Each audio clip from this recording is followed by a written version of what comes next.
Assalamualaikum warahmatullahi wabarakatuh. Bismillahirrahmanirrahim. Nahmaduka ya ghafuru ya syakuru. Mashalli wa sallim barik ala sayyidina maulana Muhammadin wa ala alihi wa sahbihi asma'in nama ba'd. Ya, saya mohon anak-anak BQ semuanya yang senang Quran itu harus senang sampai kayak saya, sehingga tahu mencari Tuhan dengan cara tauhid yang berbasis akal itu sedzahir imannya malaikat. Jika di klasmen iman itu manusia ulul ilmi, kita-kita yang nekuni ilmu itu nomor satu prakteknya. Karena nomor satu itu Allah karuan kan, syahidah wa, Allah kan gak tertandingi, syahidah wa annahu la ilaha illallah, terus wal malaikatu. Malaikat kan karuan karena langsung menyaksikan surga, dan ketiga apa? Wa ulul ilmi. Berarti prakteknya kan nomor satu. Kalau kompetitornya semuanya manusia, ulul ilmi nomor berapa? Satu kan? Nah nomor tiga kan dari Allah, malaikat, ulul ilm. Berarti kalau kompetisinya antar manusia nomor berapa? Satu kan? Nah kenapa ulul ilmi di nomor tiga kan tapi dari Allah, malaikat, ulul? Kerennya kayak apa? Karena cara iman ulul ilmi itu enggak ada ragunya sama sekali. Kamu ragu enggak kalau dua itu cabang dari satu, asalnya satu? Enggak pernah ragu kan? Semua gambar seruat apapun dimulai dari satu titik, ragu enggak? Enggak kan? Nah, imannya umatnya Nabi karena dipandu oleh Quran itu seyakin itu, sehakul yakin itu.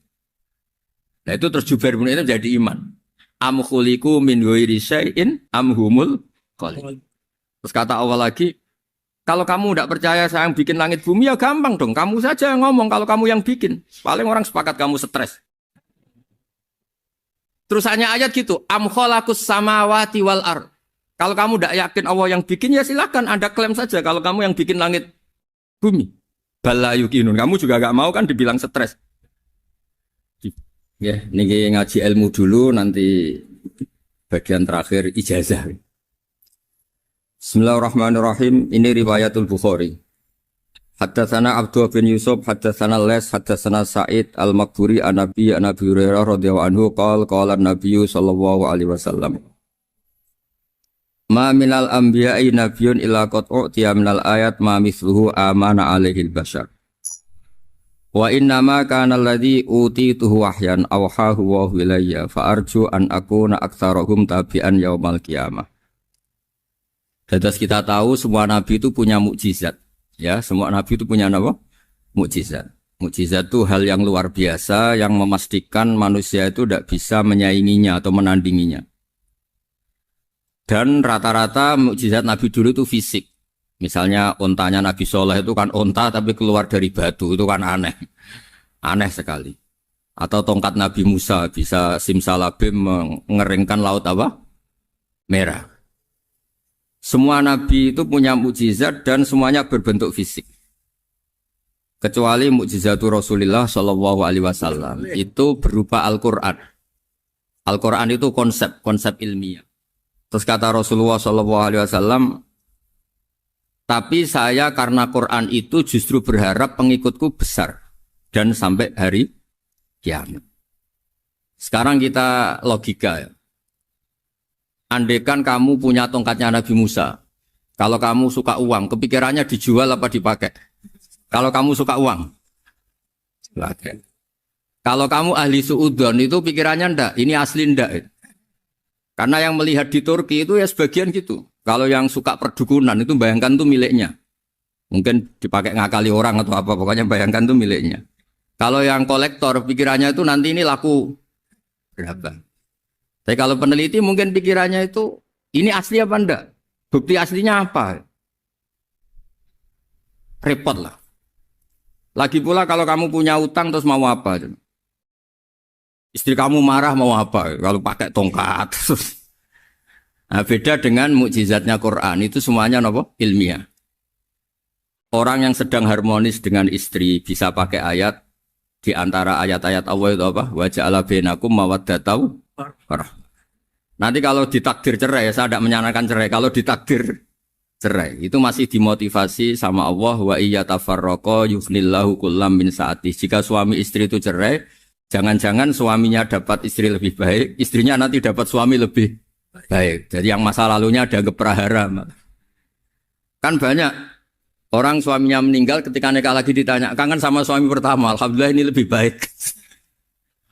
Padahal suaminya yang meninggal itu berharap istrinya ini kangen. Ternyata dia sudah syukur dapat suami yang lebih baik. Jadi Quran itu menunggui kita. Ila yaumil qiyamah. Kita tidak bunuh diri. Itu ya barokahnya Quran. Karena problem apapun kita dinasihati apa sabar, apa dinasihati sabar. Kan nggak mungkin kamu pegang tongkatnya Nabi Musa, punya masalah apa saja ngelihat tongkat, bisa apa tongkat. Tapi kalau Quran kan nasihat, solusi. Makanya Nabi berharap dengan Quran ini, saya berharap pengaruh saya, pengikut saya terbanyak ila yaumil qiyamah. Terus beliau dikomentari begini sama, ini Fathul Bari, sarahnya Bukhari. Al-muradu anna mu'jizatil anbiya inqaradat bingkiradi a'sorihim. Falam yushahidha illa man hadaraha. Problem mukjizat nabi-nabi dulu itu kan fisik. Sehingga yang tahu kalau Nabi Soleh punya unta yang ajaib, itu yang tahu ya hanya yang hadir saat itu. Yang tahu kalau tongkat Nabi Musa bertuah, itu juga yang tahu hanya yang hadir saat itu. Selebihnya tahu tongkat ya di museum. Tapi kalau Quran menjadi solusi, menjadi panduan, menjadi pegangan itu ila yaumil qiyamah. Kita beri contoh ya Quran panduan yang paling gampang misalnya begini. Dulu ini cerita ya. Dulu itu ada orang kafir cerdas namanya Jubair bin Mut'im. Itu saking pinternya dia, pinter juga tokoh. Itu sebagai delegasi pembebasan Asra Badrin. Jadi tawanan-tawanan perang Badar itu mulai dulu ya ada negosiasi mau dibebaskan. Terus orang-orang kafir ini menugaskan namanya Jubair bin siapa? Mut'im. Ini ada di Bukhari. Karena ini ngaji di Jakarta. Kalau orang nggak tahu hadis juga tanya ini sahih enggak gitu. Wong nggak tahu kok tanya itu aneh. Padahal kalau dibodoni itu ya nggak tahu. Tapi ya tetap tanya, hadisnya ini sahih enggak? Ini kata kiai apa kata nabi ini? Memangnya kata nabi kamu dengar kan ya lewat kiai. Emang. Setelah itu Jubair itu datang ke Medina. Dengerin, datang ke mana? Medina. Kemudian dengar Nabi baca Wattur pas sholat maghrib. Jubair karena Nabi dulu gak ada hotel, gak ada pondok ya. Pondoknya Nabi hanya sufah itu. Nabi baca maghrib, bukan diskusi, bukan debat. Baca Wattur wa kitabim mastur firrokim mansur wal baitil ma'mur wasaqufil marfu wal bakhril masjur. Terus itu. Kemudian sampai pada titik ayat am khuliqu min ghairi syai'in. Masa manusia atau alam raya yang maujudat, yang nyata, yang wujud nyata. Kemudian asal-usulnya itu ketiadaan. Ini kan hadhil alam maujud. Alam ini kan nyata. Masa sesuatu yang nyata, penciptanya itu tidak nyata. Jadi nggak mungkin ada faham nihilisme. Kalau faham nihilisme berarti melahirkan teori begini. Al-adamu yakhluqu maujudan. Sesuatu yang tidak ada, menciptakan yang... Itu kan akal nggak bisa nerima. Kalau sesuatu ini ada, penciptanya pasti ada. Terus akhirnya Jubair bin Mut'im itu simpuh di depan Rasulullah terus bilang, ya Muhammad kada qalbi ayatir. Hampir saja hati saya terbang. Kalau riwayatnya Imam Ahmad, faka'anna masudi aqalbi, hati saya dihancur. Semua teori yang saya bawa untuk ngelawan kamu sekarang luluh semua, hancur semua. Yang benar adalah teori Anda bahwa Tuhan itu satu dan Tuhan itu ada sebelum semua makhluk. Coba kalau Nabi Muhammad ada Jubair bin Mut'im terus menyembunyikan tongkat dekat mihrab. Terus dilihat ini apa. Paling pikirannya ini dari kayu apa. Terus yang bentuk tongkat itu tukang pemahatnya siapa. Kok kurang keren kalau di Blitur gimana ya. Kan malah panjang. Kira-kira kalau mukjizat itu dari tongkat itu malah panjang. Panjang lah pokoknya. Panjang. Lagi pula kamu coba kan nggak ngarah mandi. Itu yang mandi kan nabinya, bukan tongkatnya. Coba tongkatnya Nabi Musa coba anak-anak beki itu. Dipakai mukul kucing aja tidak mesti mati itu. Jadi nggak jelas. Mujizat-mujizat seperti itu nggak. Tapi kalau Quran menunggui. Sampai saking hebatnya Quran, teori rasionalitas, kampanye di mana-mana. Tingkat validitas, tingkat kebenaran Quran itu bahkan bisa diuji tanpa membuktikan. Tanpa apa? Cukup pakai akal. Ya terus saya teruskan. Fala yamurru terus al murad anna mu'jizatil anbiya in qaradat binqidari asam wa mu'jizatul Qur'an mustamirratun ila yaumil qiyamah. Wa kharquhu lil adat fi uslubihi wa balaghatihi wa ikhbarihi bil maghibat. Terus kata ini yang ngarang Fathul Bari sarahnya Imam Bukhari. Fala yamurru asrun minal a'sar illa wa yadharu fihi syai'un mimma akhbaru bi annahu sayakun yadullu ala sihhati da'wahu. Wa hadza aqwal muhtamilat. Wa takmiluhu fil ladzi ba'da. Wa qilani ya. Anal al makna anal mu'jizat al madiyah kanat khissiyatan tusyahadu bil absar kana qoti soleh wa asa Musa. Mukjizatnya nabi-nabi dulu itu hanya penyembuh, hanya pelengkap, hanya nuruti keinginan mata. Seperti dahsyatnya apa? Laut Merah diseblak apa dipukul sama tongkatnya Nabi siapa? Itu semuanya itu hanya memanjakan mata. Urusan mata. Terus wow itu. Tapi kalau mukjizatnya Nabi Muhammad itu berdasar akal. Maksudnya berdasar akal nih dengerin ya. Dengerin betul. Ketika Laut Merah terus tersibak kan wow itu keren kan? Terus kita bilang menyimpulkan, wah kita tidak akan mampu.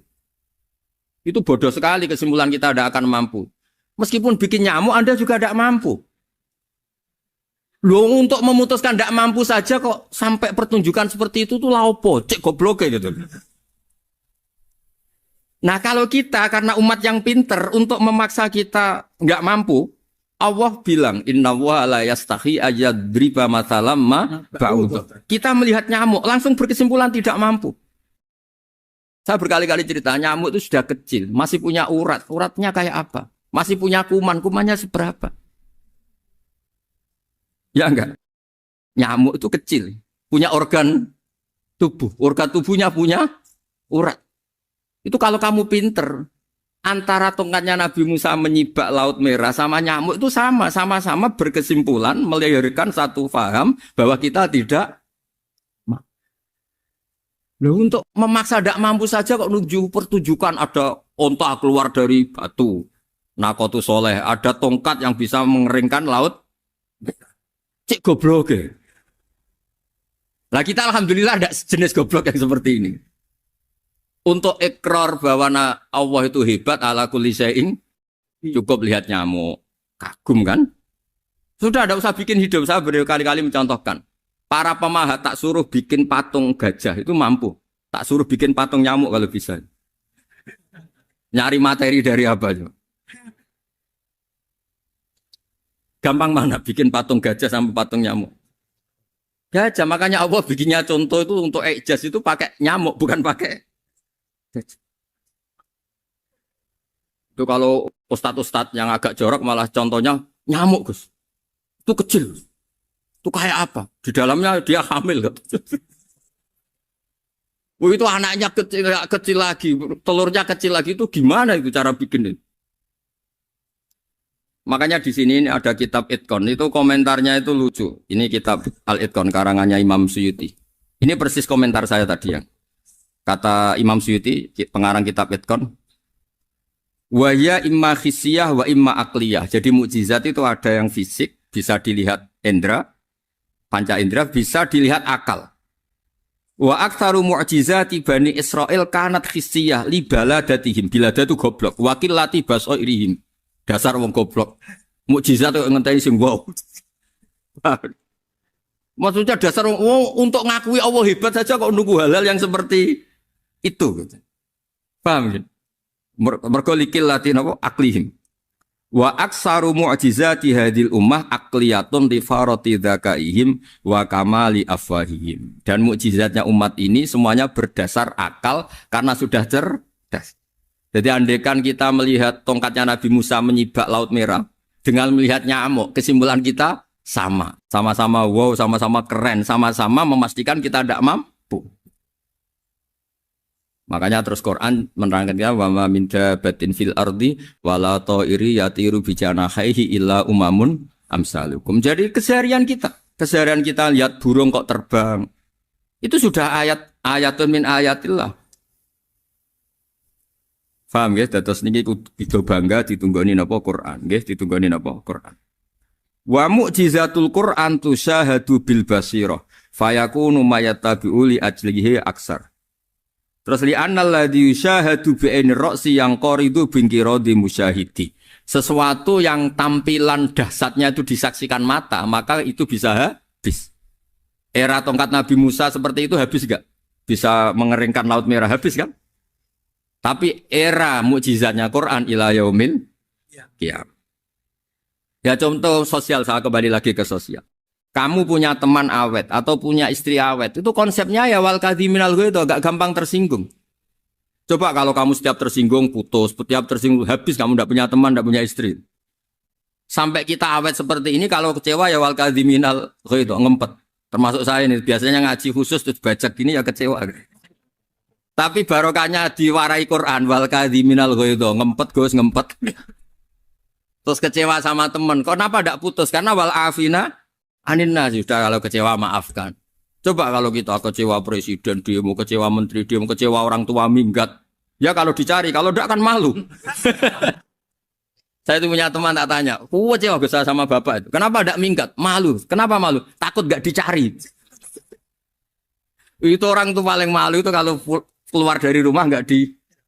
Saya punya teman lagi, saya ini takut mati Gus. Kenapa? Takut istri saya tidak nangis Gus. Itu kematian terburuk itu kalau mati, tahu istrinya tidak nangis. Oh, itu malu betul itu. Makanya jangan mati. Pokoknya pastikan orang sekeliling Anda nangis itu baru berani mati. Kalau tidak jangan.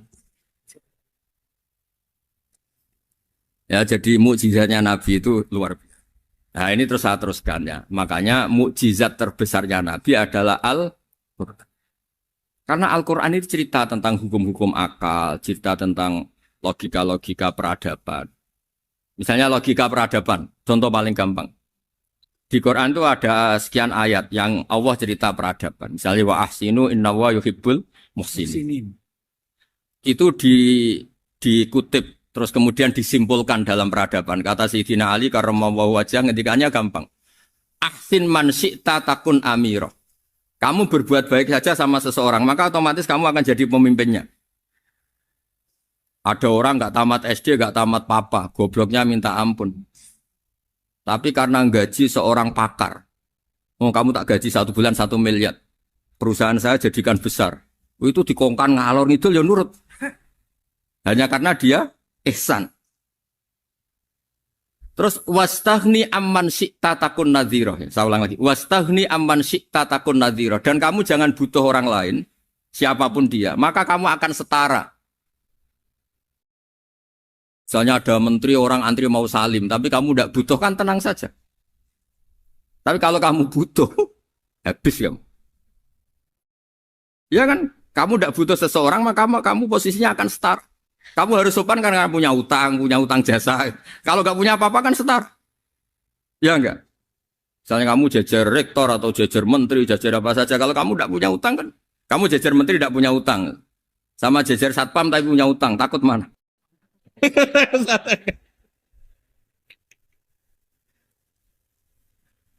Kalau butuh itu mesti kalah kan?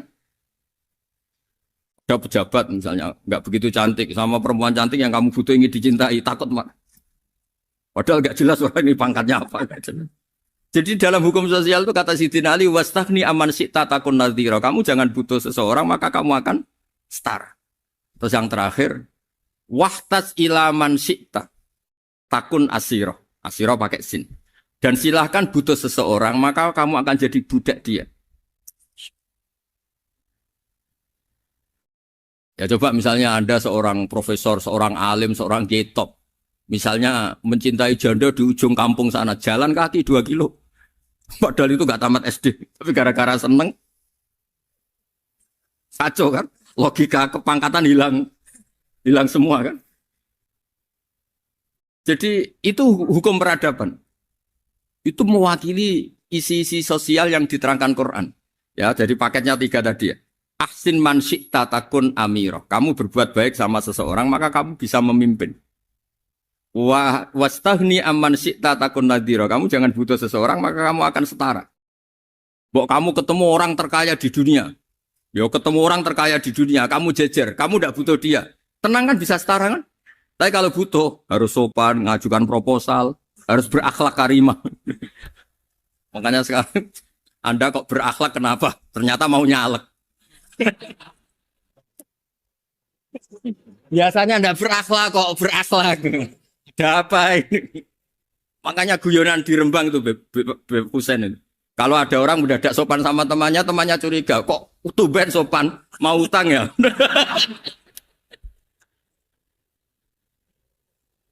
Zaman akhir itu kacau.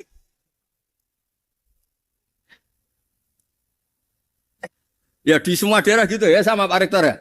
Kalau ada teman biasanya nggak sopan kok sopan, itu temannya curiga. Ini Pak Rektor UI ikut kaji. Kok tumben sopan, ada apa ya? Karena di mana-mana orang butuh itu pasti beretika. Kamu punya teman paling berdua. Kalau mau utang berakhlak gak? Atau misalnya kamu punya adik cantik terus punya teman berdua. Kalau cinta adik kamu berakhlak gak? Biasanya nggak sama sekali gak berakhlak. Gara-gara butuh menjadi berakhlak. Ya jadi hukum sosial itu ya kuncinya 3 tadi. Ahsin man syi'ta takun amira. Wastaghni amman syi'ta takun nadhira. Terus wahtas ila man syi'ta takun asira. Kalau kamu butuh seseorang pasti kamu dibikin hina. Asir itu tawanan. Nah, Quran itu bicara sosial itu lengkap. Dan itu yang nunggui kita.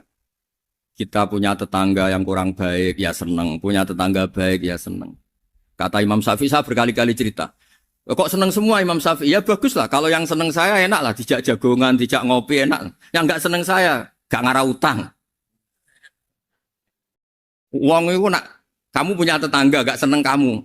Aman kan? Aman. Gak akan pinjem uang kan, pinjem mobil. Uang gak seneng kok. Makanya Imam Syafi'i itu kalau ngedikan luar Syafi'i, diceritain orang, ya Aba Abdillah bagiannya, ya Aba Abdillah orang itu gak seneng kau. Bagus lah. Loh kenapa bagus? Waman asa'a ilaika faqad atlaqaka. Orang yang enggak seneng kamu maka membebaskan kamu. Enggak akan pinjam uang, pinjam mobil, enggak akan ganggu waktu kamu kan enggak seneng. Justru yang seneng-senengi masalah pinjam terus. Imam Syafi'i itu orang yang anggap dunia itu selesai. Ada yang cerita, ya Aba Abdillah, orang yang tadi cium tangan engkau, yang hormat engkau di luar maki-maki engkau, ngerasain engkau, ngata-ngatain engkau. Ya bagus lah. Kok bagus gimana? Berarti saya wibawa, depan saya tidak berani. Berarti saya wibawa, di depan saya tidak berani. Berarti itu makomnya sudah kulillah, sumadarhum fi khawdihim, yal'abun, sudah dunia itu selesai, sudah agak penting semua. Nah, itu kalau kamu anak-anak beki ahli Quran, sudah ayatnya kulillah, sumadarhum fi khawdihim, yal'abun, sudah lihat Allah saja agak penting, makhluk-makhluk itu. Dah makhluk semua agak penting, sepenting Allah. Nah, kita ini ditunggoni mukjizat seperti itu. Bayangkan misalnya kita ditunggoni tongkatnya Nabi Musa. Saya ngajar di sini terus ini tongkat. Terus nanti yang tanya, Gus itu kayu apa, Gus? Nanti yang kolektor tanya itu harganya berapa, Gus? Ruwet apa? Terus yang ahli suudon itu asli gak, Gus? Wah. Yang ahli suudon kan mesti tanyanya gitu. Itu asli enggak, Gus? Repot-repot pokoknya. Tapi kalau Quran kan jelas. Suatu saat ada perdebatan antara Abul Hasan al-Asy'ari. Abul Hasan al-Asy'ari ini tokoh ahli sunnah paling populer dalam ilmu logik. Dia mengatakan orang menemukan Tuhan itu harus lewat logika yang cermat. Tidak boleh taklid, hanya ikut-ikutan. Dia harus menemukan satu argumentasi bahwa Tuhan atau pencipta langit itu ada. Kemudian ada satu problem di mana orang-orang kampung atau orang-orang yang lugu atau orang-orang awam itu tidak bisa ilmu logika, ilmu mantek kalau dalam bahasa pesantren. Kata Abul Hasan al-Asy'ari, itu masih mungkin. Alhasil para ulama ini meneliti ke orang-orang yang lugu, yang di kampung, yang petani, yang lugu sekali. Apa yang mereka temukan? Ternyata mereka punya cara logikanya sendiri untuk menemukan Tuhan, Sang Pencipta. Pernah suatu saat ada seorang petani lugu, biasa menggembala unta, ditanya, Bima araf tarubak, lalu kamu yang petani ini yang hanya ngurusi sawah, ngurusi ladang, dengan cara apa kamu tahu kalau Tuhan itu ada? Si petani tadi marah besar dan dia mengatakan, Al-ba'ratu tadullu alal ba'ir wa asharul aqdam yadullu alal masir. Kata petani tadi, yang namanya ada kotoran unta, pasti ada untanya. Yang namanya ada jejak kaki, pasti ada yang barusan lewat. Artinya kalau ada makhluk, pasti ada pencipta. Ini logika awam yang mudah. Kita tidak mungkin mengatakan bumi ini pencipta, mengatakan matahari pencipta. Kelihatan sekali kebendaannya, kelihatan sekali bahwa bumi matahari tidak punya ikhtiar, tidak punya kekuatan. Kelihatan sekali sifat-sifat kemakhlukannya. Jika benda-benda ini karuan makhluk, pasti menunjukkan bahwa ada penciptanya, ada khalik.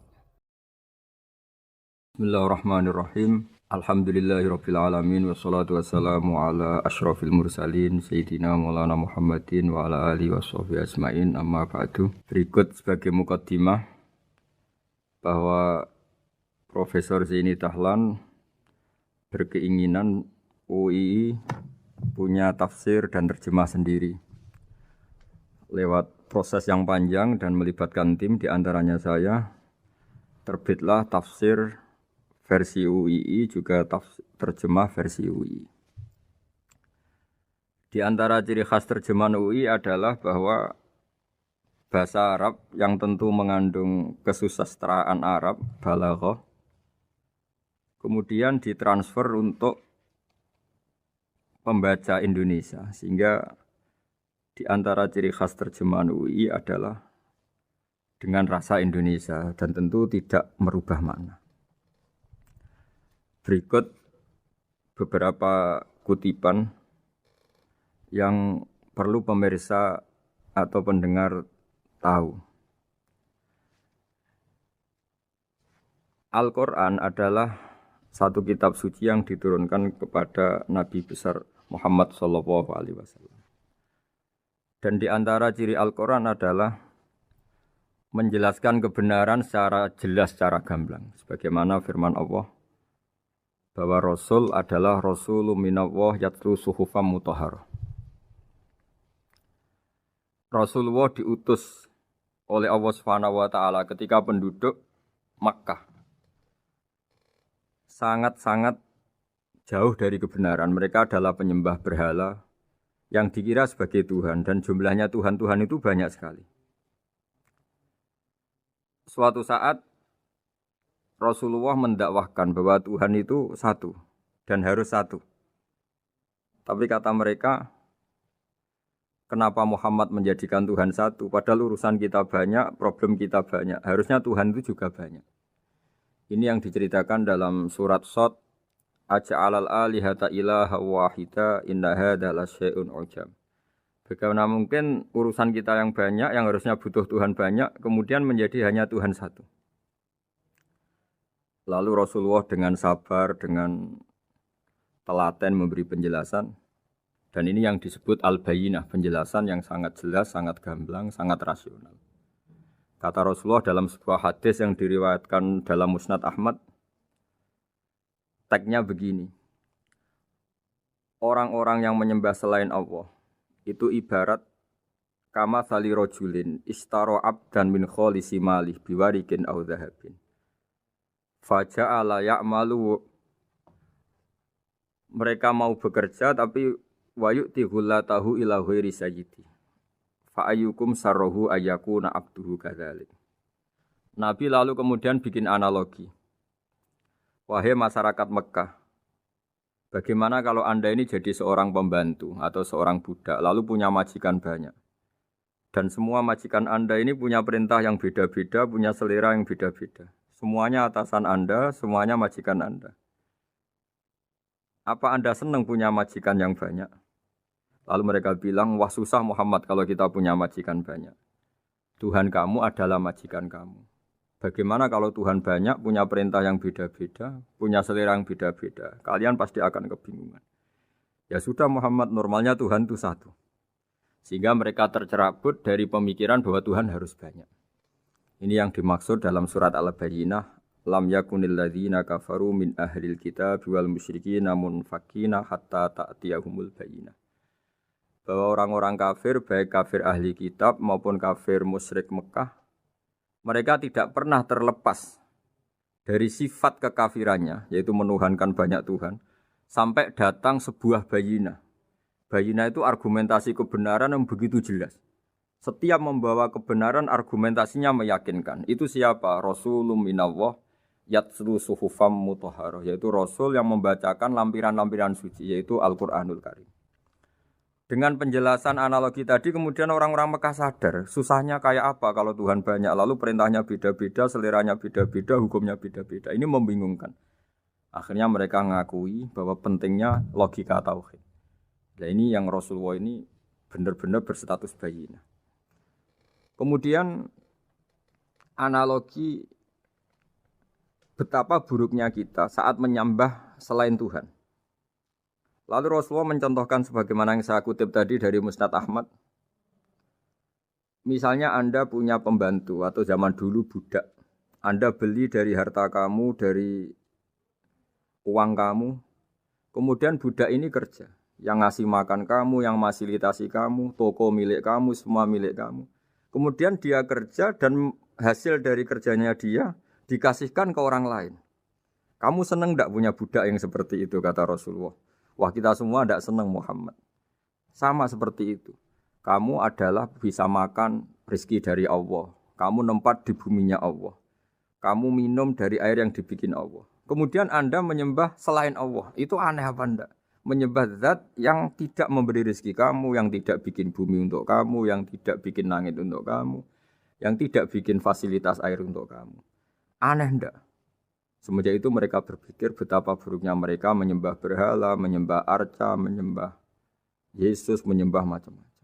Nah ini yang disebut Rasulullah adalah orang yang benar-benar bayyinah. Ketika melontarkan kebenaran, benar-benar jelas sehingga diterima secara akal yang sehat. Karena semua akal yang sehat akan menerima agama ini disebut fitratallahi fatarana salihah. Bahwa agama ini agama fitrah. Orang yang normal, yang cara berpikir normal pasti menerima agama ini.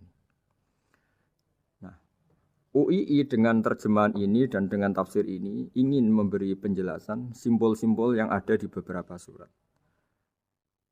Di antara lagi yang di bab muamalat. Betapa Rasulullah itu punya logika yang benar-benar mudah diterima. Dulu orang Arab dalam bab muamalat jual beli biasa menjual kurma. Masih kecil, masih belum jelas jadi kurma yang baik apa enggak. Kalau istilah orang Jawa masih pentil ini. Kalau bahasa Arab qobla buduwi solahiha. Calon buahnya itu belum pasti jadi buah. Kemudian masih bunga, masih apa sudah dijual. Dengan transaksi, asumsi, harga, andekan sudah jadi kurma. Kalau dalam Jawa mungkin jual mangga sebelum tua, masih pentil, masih kecil. Lalu kata Rasulullah, kamu jangan melakukan itu. Kenapa ya Rasulullah padahal kita butuh uang? Kata Nabi, Ara'aitum in mana Allahu as-samra fa bima yastakhillu ahadukum mala akhi. Bagaimana kalau buah-buah yang masih kecil itu kemudian berguguran karena satu musim atau karena apa? Lalu kamu mendapat uang itu atas nama apa? Yang dikatakan tijarah adalah muawadhah. Pembeli dapat barang, kamu dapat uang. Lalu kalau barang yang ada enggak menjadi buah yang baik, Anda menerima uang itu atas nama apa? Rasulullah secara haru, secara mengingatkan nurani kita dengan redaksi fabima yastahillu ahadukum mala akhi. Lalu kamu mendapat uang saudara kamu atas nama apa? Kalau atas nama buah, mereka belum mendapat buah. Akhirnya ada kesadaran bersama bahwa sebaiknya kita menjual sesuatu itu yang pembeli ya dapat barangnya, yaitu dalam konteks ini buah yang sudah layak dijual, kita dapat uangnya. Ini lagi-lagi Rasulullah al-bayyinah, sekali memberi penjelasan begitu jelas. Ketiga misalnya di bab jinayat, di bab hukum pidana. Rasulullah kalau bikin logika itu begitu jelas, mudah diterima. Misalnya begini, suatu saat Rasulullah bersabda, Al-qatil wal maktul finnar. Orang yang membunuh dan yang dibunuh sama-sama di neraka. Tentu dalam konteks saling bunuh yang dalam kezaliman. Lalu sahabat janggal. Ya Rasulullah, oke lah kalau pembunuh itu masuk neraka. Ini bagaimana mungkin yang dibunuh pun masuk neraka? Rasulullah dengan jelas, dengan bayyinah, dengan hujjah, beliau menjawab, Innahu kana harison ala qatli sahibihi. Sebetulnya yang terbunuh pun mentalnya pembunuh. Karena dia sangat juga ingin membunuh saudaranya. Nasibnya saja yang menjadikan dia terbunuh. Hanya sahabat tahu, ya ternyata maktul dalam konteks duel adalah mentalnya qatil juga. Sehingga karena mentalnya qatil dia tetap di neraka. Meskipun prakteknya dia menjadi maktul yang terbunuh. Nah ini yang dimaksud oleh Allah bahwa Rasulullah ini bisa menghilangkan tradisi kemusyrikan, bisa menjungkir balikkan, menghancurkan kemusyrikan karena Rasulullah bisa menjelaskan secara detail hatta ta'tiyahumul bayyinah. Bayyinah adalah Rasulun minallah yatslu suhufam mutahharah. Jadi ini yang insya Allah sebagai kajian kita bahwa kita butuh sekian penjelasan untuk mengenang dan membuktikan bahwa Rasulullah adalah benar-benar al-bayyinah. Dari sekian contoh tadi, pendengar bisa tahu betapa agama ini mudah diterima oleh akal. Sehingga di beberapa ayat disebut agama ini liqaumi ya'qilun, liqaumi yatafakkarun. Agama ini bagi kaum yang bisa berpikir. Agama ini bagi kaum yang mau berangan-angan. Dulu untuk menghilangkan kemusyrikan dengan logika kafir Mekah bahwa urusan kita banyak, harus Tuhan banyak. Itu panjang sekali. Di antaranya ada ayat yang spesifik tentang itu.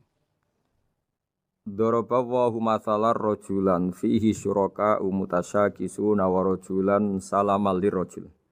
Hal yastawiyani masalah.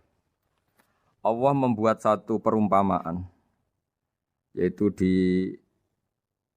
surat Daraballahu mathalan rajulan fihi syuraka di surat Zumar ayat 29.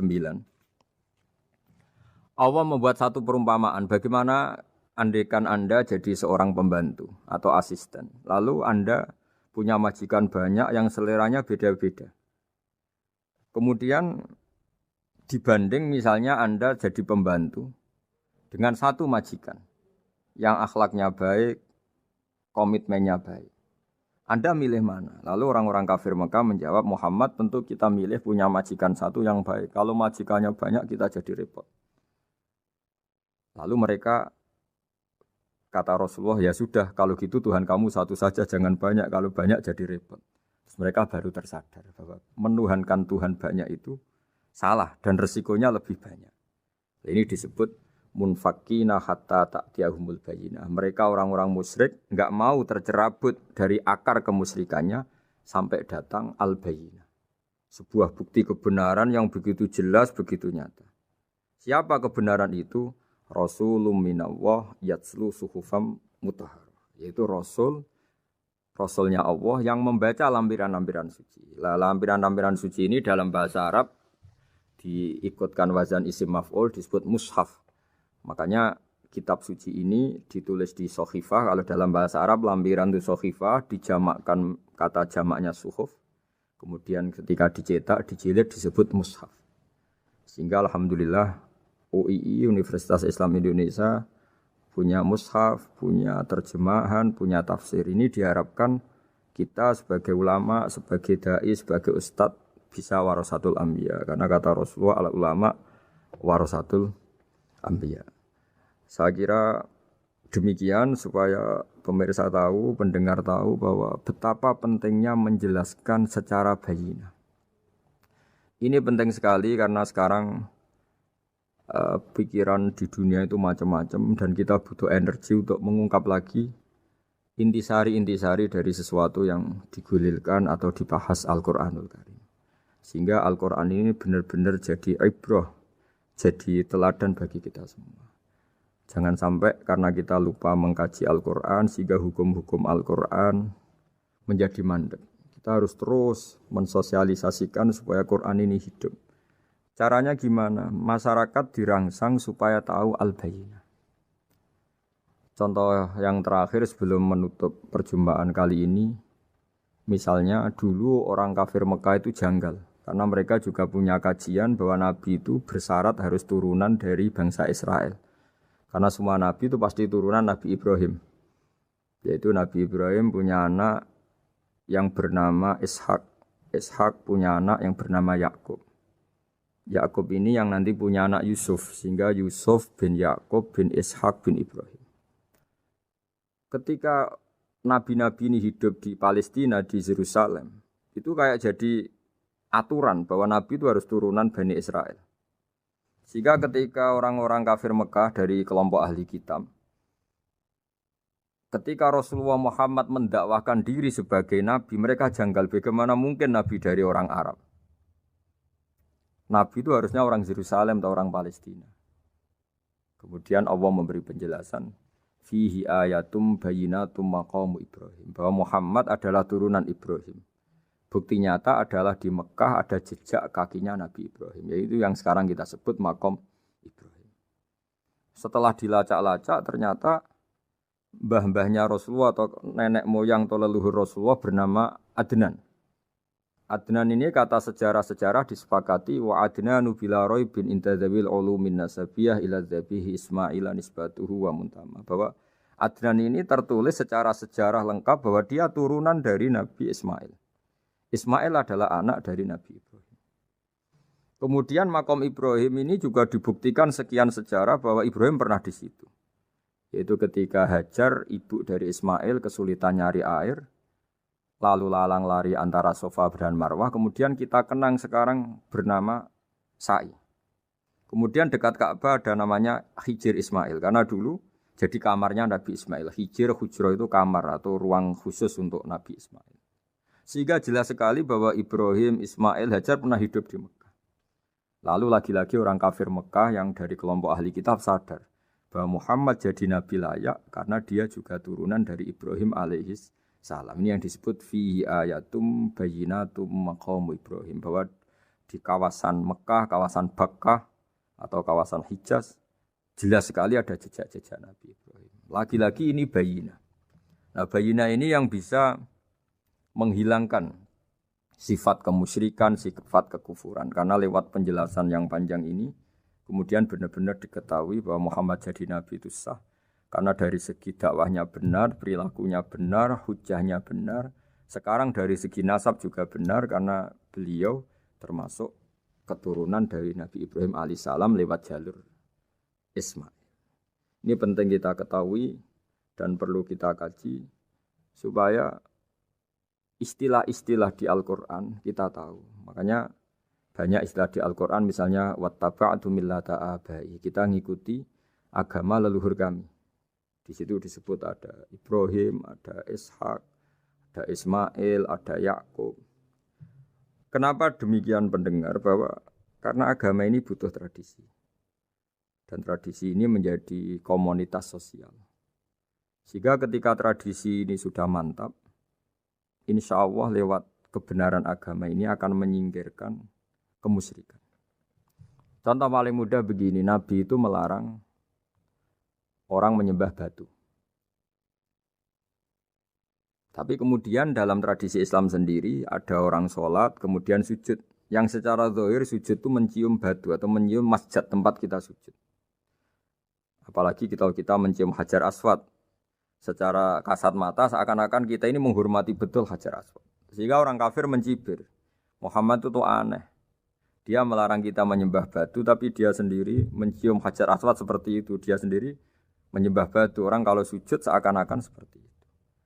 Tapi lewat penjelasan Nabi bahwa kita sujud hanya kepada Allah. Kita kalau sujud baca sajadah wajhililladzi khalaqahu wa sawwarahu wa syaqqa sam'ahu wa basarahu bihaulihi wa quwwati fatabarakallahi ahsanul khaliqin. Wajah kami sujud kepada Zat yang menciptakan wajah kami, yang mengasihi kita pendengaran, yang mengasihi kita pandangan. Hanya Allah saja yang ahsanul khaliqin, hanya Allah saja Zat yang paling baik dalam penciptaan. Ini penting sekali saya katakan bahwa sehingga sujud kita yang seperti itu adalah simbol tawadhu. Tidak ada kaitannya dengan kita ini menyembah batu. Sehingga kita tradisikan ke anak-anak saat sujud baca subhana rabbiyal a'la wa bihamdi. Kita ajarkan mereka bahwa semua selain Allah adalah ciptaan Allah. Jadi andai kan enggak ada tradisi tauhid yang dijelaskan begitu detail. Saat kita haji bilang labbaik Allahumma labbaik, labbaik la syarika lak labbaik. Innal hamda wan ni'mata laka wal mulka la syarika lak. Ya. Setiap kita haji mengitari Hajar Aswad kita bilang nikmat semua dari Allah. Enggak ada syarik bagi Allah, enggak ada mitra bagi Allah, enggak ada sekutu bagi Allah.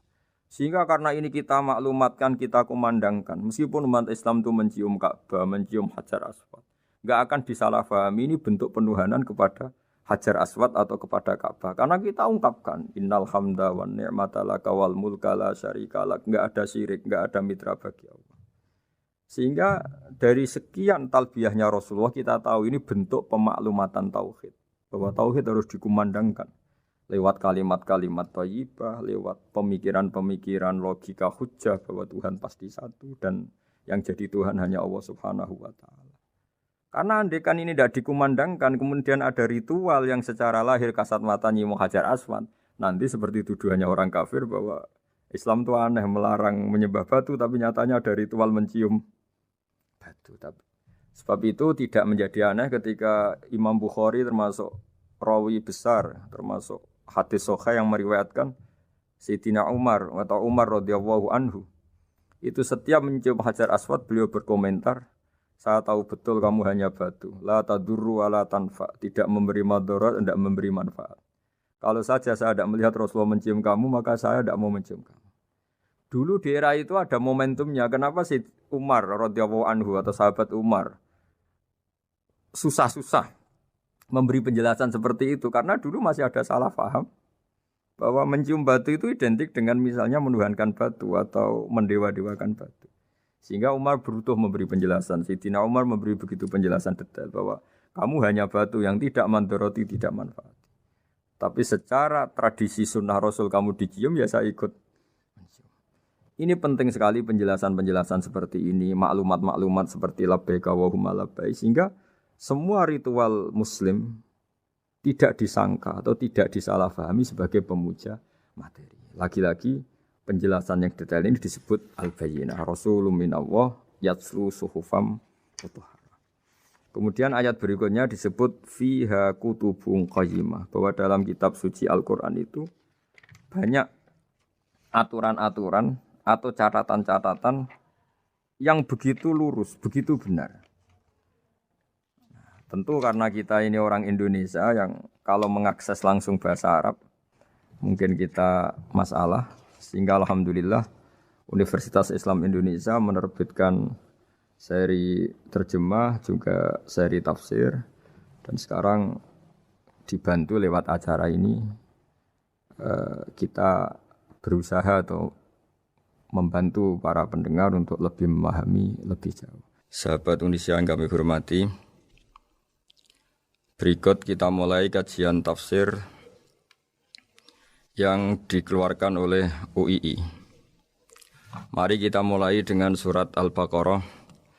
Bismillahirrahmanirrahim. Alif lam mim. Dzalikal kitabul la raiba fihi hudal lil muttaqin. Di sini diterjemahkan Alif lam mim ini termasuk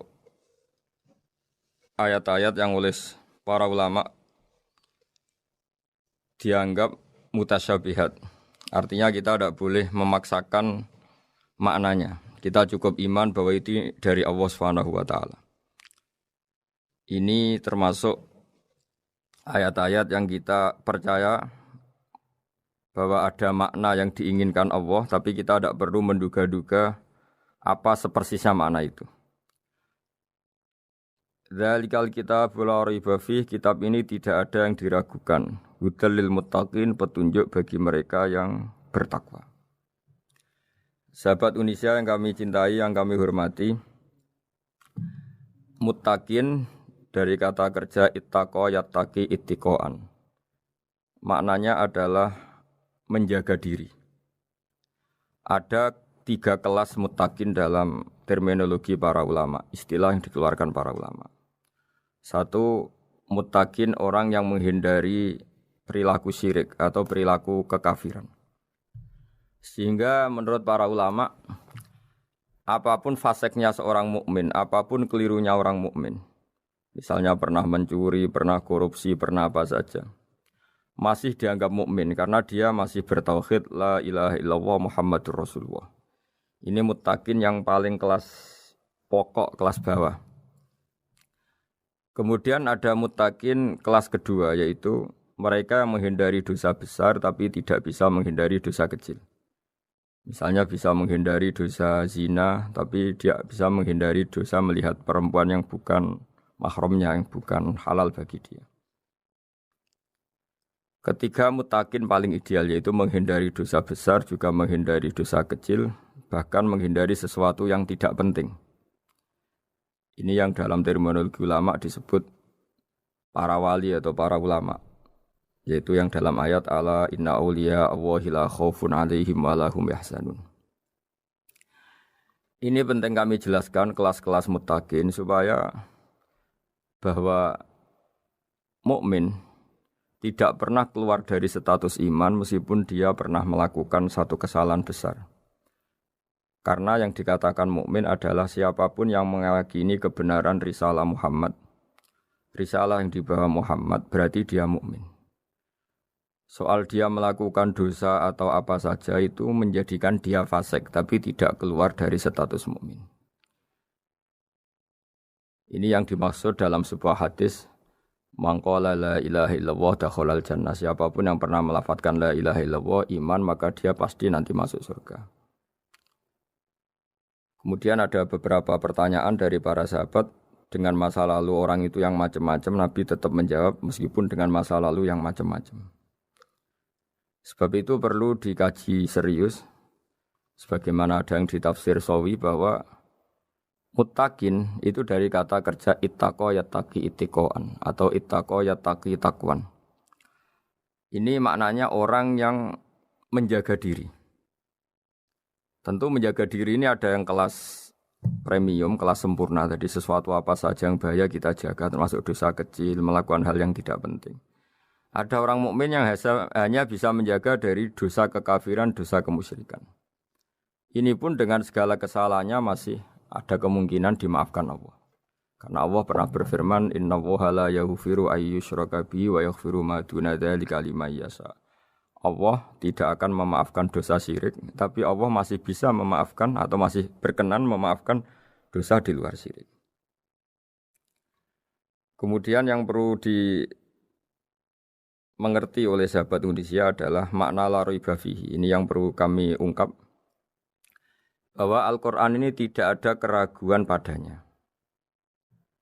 Tidak ada keraguan, ini yang mudah kita teliti karena kita orang Indonesia, mungkin rasa-rasa sastra Arab enggak kental. Mari kita teliti dari segi makna, karena makna ini rasa dan rasa itu universal. Begini misalnya, dulu orang-orang kafir Mekah karena mereka penyembah berhala, penyembah Tuhan-Tuhan yang banyak, itu memprotes. Mereka memanggil tentu masih Muhammad, belum ya Rasulullah. Muhammad, kamu mengajak ke Tuhan berapa? Rasulullah menjawab, ke Tuhan yang satu. Lalu mereka bertanya, Muhammad urusan kita ini banyak, problem kita banyak. Tuhan banyak saja tidak bisa menyelesaikan, apalagi satu Tuhan. Ini yang diceritakan dalam sebagian ayat disebut, Aja'alal alihata ilaha wahida inna hadza lasyai'un ujab. Bagaimana mungkin Tuhan itu satu? Harusnya Tuhan itu banyak karena urusan kita banyak. Lalu Rasulullah dengan bimbingan Tuhan, bimbingan Allah mendatangi mereka, kemudian Nabi menjelaskan, Tuhan itu adalah ketua kalian, Tuhan itu adalah pimpinan kalian. Bagaimana kalau Anda jadi pembantu kemudian punya majikan banyak, punya penguasa banyak, punya tuan banyak, kemudian semua tuan-tuan Anda ini memerintahkan Anda dengan perintah yang beda-beda. Apa kalian mau punya majikan atau pimpinan yang banyak? Mereka menjawab tidak, Muhammad. Terus mereka akhirnya sadar bahwa problem Tuhan banyak itu tentu lebih sulit, lebih problem. Karena nanti perintahnya beda-beda, keinginannya beda-beda. Mereka akhirnya tersadarkan bahwa sebaiknya atau seharusnya memang Tuhan itu satu. Jadi Rasulullah SAW menjelaskan logika bertauhid itu dengan sekian variasi, dengan sekian logika. Kemudian Nabi kedua juga menjelaskan logika kompetisi. Kata Nabi yang karena bimbingan Allah diberi satu pengertian. Andai kan Tuhan itu 2 atau 3, kemudian berebut dalam tahta arsy atau tahta yang di alam raya ini. Sebagaimana lazimnya para penguasa. Maka pasti ada yang menang, ada yang kalah. Dan yang kalah tentu gak layak sebagai Tuhan. Ini yang disebut wala ala ba'duhum ala ba'd. Tentu kalau Tuhan itu banyak, mereka akan berkompetisi, akan bertarung. Dan pasti pemenangnya ya satu, karena memang layak jadi Tuhan tetap satu. Sadarlah bahwa orang-orang kafir Quraisy, orang-orang kafir saat itu sadar pentingnya bertauhid. Ketiga, Nabi juga menjelaskan tauhid secara ilmu logika. Begini para pendengar. Kalau dalam teori ilmu tauhid yang agak jelimet dijelaskan begini. Jika ada dua Tuhan, maka alam raya ini enggak menjadi alam. Logikanya adalah dua Tuhan ini bisa kamu katakan sama-sama kuat. Ketika sama-sama kuat kemudian ingin menciptakan langit. Yang satu ingin menciptakan bumi, yang satu menolak menciptakan bumi misalnya. Atau yang satu ingin menciptakan langit, yang satu menolak ingin menciptakan langit. Kemudian ternyata bumi ini terbukti wujud.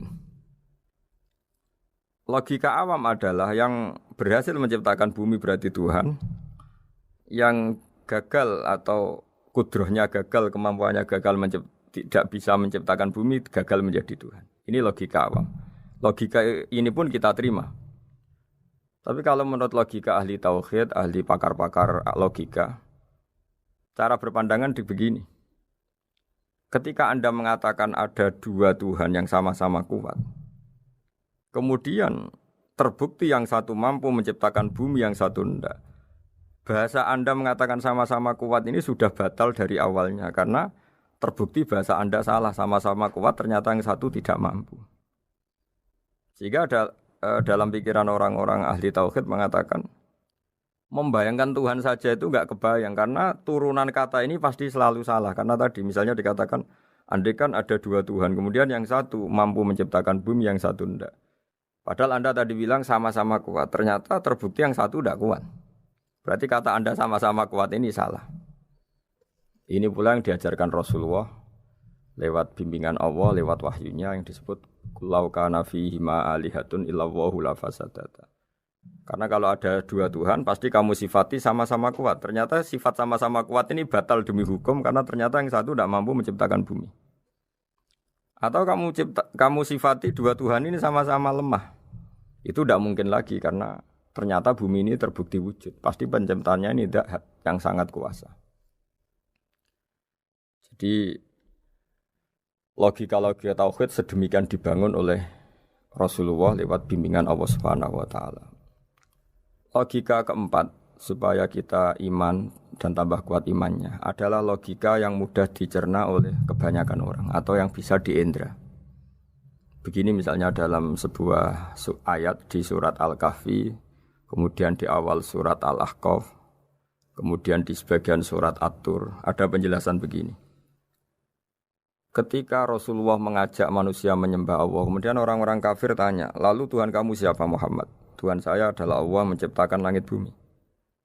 Terus mereka berandai-andai, ada Lata, ada Uzza, ada Manat, ada Hubal. Itu Tuhan-Tuhan kami. Terus Rasulullah bertanya, apakah Tuhan-Tuhan yang kamu sembah itu memberi kontribusi saat langit dan bumi diciptakan? Mereka menjawab, tidak Muhammad, itu Tuhan-Tuhan yang kami bikin. Begitu juga asumsi tentang Tuhan-Tuhan yang lain. Apakah Isa ikut menciptakan bumi atau menciptakan langit? Tentu jawabannya tidak. Karena Isa lahir di bumi, orang tahu tanggal lahirnya, tahu tahunnya, dan sebelum ada Isa juga sudah ada bumi. Sehingga untuk menetapkan tauhid, berkali-kali Quran tanya, Amman khalaqas samawati wal ardo, siapa sih yang menciptakan langit bumi? Siapa sih yang menurunkan air dari langit? Siapa yang mengatur ini, itu. Akhirnya mereka menjawab, itu semua Allah Muhammad. Begitu juga kemungkinan setan misalnya. Setan itu fisik atau makhluk atau apa saja yang tidak kita lihat. Kemudian setan itu lewat rayuannya, lewat tipu dayanya ingin disembah. Kata Allah menjelaskan ini, ma asyadduhum khalqas samawati wal ardi wala khalqa anfusihim. Kamu tidak perlu takut sama setan atau apalagi menuhankan setan. Setan itu tidak yang punya reputasi menciptakan langit dan bumi. Bahkan setan tidak bisa menciptakan dirinya sendiri. Ini menjadi pengetahuan bagi kita betapa bagi pakar-pakar tauhid, ahli tauhid, ketika setan nyatanya diusir dari surga, itu pun versi mereka. Versi mereka pun mengatakan seperti kita bahwa setan itu diusir dari surga dan ya keluar dari surga. Kalau setan itu Tuhan, tentu diusir gak mau karena di surga itu nikmat. Ketika setan diusir dari surga ya keluar, dia juga jadi makhluk yang hina dina. Berarti dia tidak punya kekuasaan bahkan pada dirinya sendiri. Dipaksa keluar dari surga ya keluar, dipaksa menjadi ahli neraka jadi ahli neraka, dipaksa jadi apa saja juga dia akan jadi seperti yang dipaksakan. Ini menunjukkan bahwa setan adalah tahta kudratillah, tahta qahrillah, tahta satwatillah, bahwa setan pun dalam kendali kekuasaan. Makanya Allah mengatakan kamu tidak usah menyembah setan, tidak usah nurut sama setan. Setan itu lemah sekali. Karena faktanya dia tidak bisa memaksakan keinginannya. Ini yang oleh Allah disebut dalam firman-Nya inna kaida syaitani kana dhaifa. Setan itu lemah sekali. Ini perlu saya sampaikan ke para pendengar Unisia bahwa bertauhid itu ada sekian logika. Logika kelima adalah logika orang awam. Awam sekali. Suatu saat ada perdebatan antara Abul Hasan al-Asy'ari. Abul Hasan al-Asy'ari ini tokoh ahli sunnah paling populer dalam ilmu logika. Dia mengatakan orang menemukan Tuhan itu harus lewat logika yang cermat. Tidak boleh taklid, hanya ikut-ikutan. Dia harus menemukan satu argumentasi bahwa Tuhan atau pencipta langit itu ada. Kemudian ada satu problem di mana orang-orang kampung atau orang-orang yang lugu atau orang-orang awam itu tidak bisa ilmu logika, ilmu mantek kalau dalam bahasa pesantren. Kata Abu Mansur, kata Abul Hasan al-Asy'ari, itu masih mungkin. Alhasil para ulama ini meneliti ke orang-orang yang lugu, yang di kampung, yang petani, yang lugu sekali. Apa yang mereka temukan? Ternyata mereka punya cara logikanya sendiri untuk menemukan Tuhan, Sang Pencipta. Pernah suatu saat ada seorang petani lugu, biasa menggembala unta, ditanya, Bima araf tarubak, lalu kamu yang petani ini yang hanya ngurusi sawah, ngurusi ladang, dengan cara apa kamu tahu kalau Tuhan itu ada? Si petani tadi marah besar dan dia mengatakan, Al-ba'ratu tadullu alal ba'ir wa asharul aqdam yadullu alal masir. Kata petani tadi, yang namanya ada kotoran unta, pasti ada untanya. Yang namanya ada jejak kaki, pasti ada yang barusan lewat. Artinya kalau ada makhluk, pasti ada pencipta. Ini logika awam yang mudah. Kita tidak mungkin mengatakan bumi ini pencipta, mengatakan matahari pencipta. Kelihatan sekali kebendaannya, kelihatan sekali bahwa bumi matahari tidak punya ikhtiar, tidak punya kekuatan. Kelihatan sekali sifat-sifat kemakhlukannya. Jika benda-benda ini karuan makhluk, pasti menunjukkan bahwa ada penciptanya, ada khalik. Dalam logika Bedui tadi, si Bedui tadi, kalau ada kotoran sapi, pasti ada sapinya. Meskipun sapinya sudah sekarang nggak terlihat, mungkin sudah jalan kemana. Sama, kalau ada jejak kaki, meskipun orang yang tadi lewat sudah kita nggak tahu, tapi kita pasti tahu, pasti ada yang lewat. Ini yang dimaksud dalam bahasa Arab, al-ba'ratu tadullu alal ba'ir, kalau ada kotoran sapi atau kotoran unta, pasti ada untanya. Wa atharul aqdam yadullu alal masir, kalau ada jejak orang lewat, pasti tadi ada orang lewat. Nah, semua metode ini digunakan semua oleh Rasulullah. Logika yang bagi intelektual, logika bagi kaum awam, logika bagi kaum menengah. Ya tidak awam, tidak intelektual. Semuanya digunakan. Semuanya jadi media untuk memastikan bahwa logika tauhid ini logika pilihan. Logika yang benar-benar logika. Sehingga dalam banyak ayat disebut agama ini liqaum ya'qilun, liqaum yatafakkarun. Bagi kaum yang bisa berpikir, bagi kaum yang punya akal. Lalu kemudian kami teruskan alladzina yu'minuna bil ghaibi. Ini kata ghaibi bukan kayak dalam bahasa Indonesia misalnya setan atau hantu disebut barang gaib. Kata ghaibi dalam bahasa Arab adalah perbandingan atau lawan kata dari al-musyahad yang bisa disaksikan langsung lewat indera. Kita orang mukmin iman bahwa surga ada, padahal kita tidak pernah melihat surga. Kita mukmin iman bahwa neraka ada, padahal kita belum pernah melihat neraka. Ini sesuatu yang maghoba anil absor, yang mata kita tidak melihat, fisik kita tidak menyentuh. Kita pun iman. Asal sesuatu itu mansus ya, dikatakan secara eksplisit oleh Quran dan hadis. Kalau dalam bahasa usul fikih disebut al-mansus. Ciri mukmin diantaranya adalah yang paling pokok alladzina yu'minuna bil ghaibi. Iman dengan sesuatu yang enggak kelihatan. Lalu kemudian para ulama cara pandang beda-beda. Bedanya bukan karena mereka bertentangan enggak, tapi ini menurut kelas rasa yang berbeda-beda. Bagi orang-orang sufi, Allah itu tidak bisa dikatakan al-ghaib, sesuatu yang enggak kelihatan. Karena Allah itu begitu jelas, az-zahir. Kata orang sufi, Allah itu zahir. Begitu juga dalam Asmaul Husna disebut Allah itu az-zahir, begitu jelas. Karena orang yang akalnya mapan, hatinya mapan, melihat satu lemari yang bagus, pasti langsung mensifati bahwa pembuatnya adalah orang yang hebat. Orang yang melihat mobil mewah atau pesawat yang canggih, pasti kepikiran pertama adalah pasti pembuatnya canggih. Sehingga eksistensi pembuat pesawat itu adalah orang hebat, itu langsung tertanam ketika melihat pesawat itu hebat. Bagaimana mungkin seseorang ragu akan kehebatan pembuat pesawat ketika melihat detail-detail pesawat? Pasti langsung kepikiran kalau pembuatnya itu hebat. Memutuskan bahwa pembuat pesawat hebat itu tidak harus ketemu yang membuat, juga tidak harus melihat. Tapi akal kita pasti meyakini pembuatnya itu hebat. Berarti keputusan menyimpulkan bahwa pembuatnya hebat adalah az-zahir begitu jelas. Begitu juga langit dan bumi, matahari semuanya tertata rapi. Air dengan fungsi manfaat yang sebegitu hebat, oksigen, semua tanaman, buah-buahan. Meskipun kita tidak pernah melihat Tuhan, tapi akal kita, nurani kita, pasti berkeyakinan dan tahu betul, pasti pembuatnya itu zat yang super hebat, super bijaksana. Sehingga dalam kategori ini Allah tidak bisa dikatakan sesuatu yang enggak tersentuh, yang enggak terjangkau. Allah itu az-zahir begitu jelas. Sehingga di antara Asmaul Husna disebut az-zahir. Sebab itu saya menganjurkan atau saya punya saran bahwa alladzina yu'minuna bil ghaibi itu contoh paling mudah itu kayak surga, kayak neraka. Kalau Allah sendiri itu az-zahir, mudah diketahui. Karena tadi orang yang melihat pesawat canggih pasti saat itu juga berkeyakinan dan itu pasti benar, pasti pembuatnya juga canggih.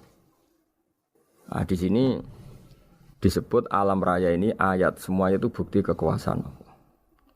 Dalam syair-syair orang sufi masyhur sekali itu wa fi kulli syai'in innahu ayatun yadullu ala annahul wahidu. Setiap sesuatu kejadian di alam raya adalah bukti keesaan Allah, bukti eksistensi Allah Subhanahu wa taala.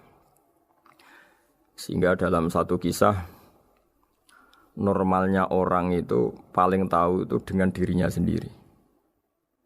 Karena dia adalah dia. Tapi kalau Imam Sibawayh seorang pakar nahwu mengatakan a'raful ma'arif Allah. Di alam raya ini yang paling mudah dikenali itu ya Allah, pencipta. Karena andai kan kita sendirian di hutan, kemudian kita mulai punya akal, kita mungkin tidak tahu diri kita ini siapa. Tapi setidaknya kita langsung menyimpulkan bahwa kita tidak bisa menciptakan diri kita sendiri. Ketika kita berkesimpulan tidak bisa menciptakan diri kita sendiri, pasti kita terus berkesimpulan ada di luar kita yang menciptakan kita. Nah, sebab itu kenapa sifat mencipta ini yang pertama kali dikenalkan oleh Allah kepada nabinya untuk dikenalkan kepada umatnya. Yaitu disebut Iqra bismi rabbikal ladzi khalaq. Muhammad, bacalah dengan nama Tuhanmu. Sifat Tuhan yang paling mudah dikenali oleh siapapun adalah sifat pencipta. Karena ketika seseorang yakin dia lahir sudah ada bumi, dia lahir sudah ada langit, dia pasti akan tahu bahwa dia ada penciptanya. Sehingga paling mudah mensifati Allah atau mensifati Tuhan adalah bismi rabbikal ladzi khalaq. Terus kemudian di antara ciri orang baik adalah wa yuqimunas shalat. Kemudian beriman kepada yang gaib, menegakkan salat. Kata menegakkan adalah dari kata menjaga aturan-aturan atau sesuai aturan-aturan salat. Kita tahu dalam salat ini ada beberapa syarat yang harus dipenuhi. Misalnya harus wudu, harus suci di tempat yang suci. Terus ada syarat-syarat dalam internal salat, dia harus baca Fatihah, harus tumakninah macam-macam. Itu eksistensi definisi sholat. Kemudian kata berdiri juga diartikan para ulama, eksistensi sholat harus diketahui secara publik, secara sosial. Karena sesuatu itu punya eksistensi kalau jadi konsensus atau diakui oleh publik. Di sini agama mewajibkan sholat jamaah. Kata banyak ulama, jamaah itu fardu kifayah. Bahkan ada mengatakan fardu ain. Harus dijalankan orang banyak secara massal dan harus di tempat yang terbuka. Sehingga kata para ahli fikih, andaikan ada orang jamaah di dalam rumah tidak diketahui oleh banyak orang, belum mencukupi atau belum menggugurkan kewajiban jamaah. Sehingga eksistensi sholat harus diketahui secara publik.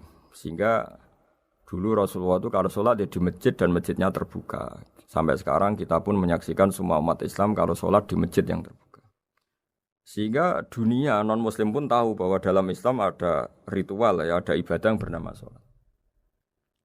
Hikmah kedua dengan cara terbuka seperti ini, sholat itu menjadi gak pernah rubah mulai zaman Nabi sampai kiamat. Dengan tradisi jamaah berarti kaifiyah atau cara sholat ini permanen. Bapak kita sholat ya seperti itu, imam seperti itu, anak cucu kita akan meniru kita ya seperti itu. Sehingga gak ada varian-varian yang hanya berdasar subjektivitas musolli yang sholat.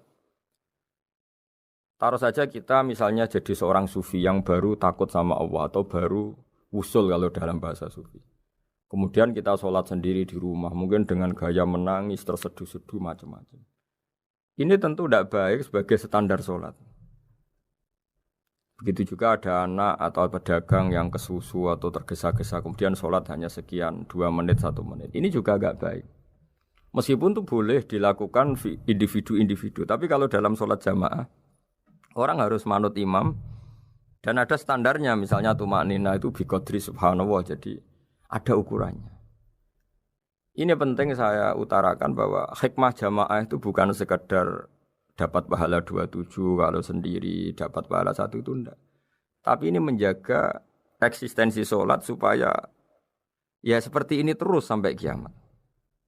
Sehingga orang Indonesia atau orang Afrika, orang mana saja, itu ketika haji atau ketika saling berkunjung di negara lain, itu enggak akan kaget dengan cara-cara sholatnya, karena seluruh dunia kaifiyahnya caranya sama.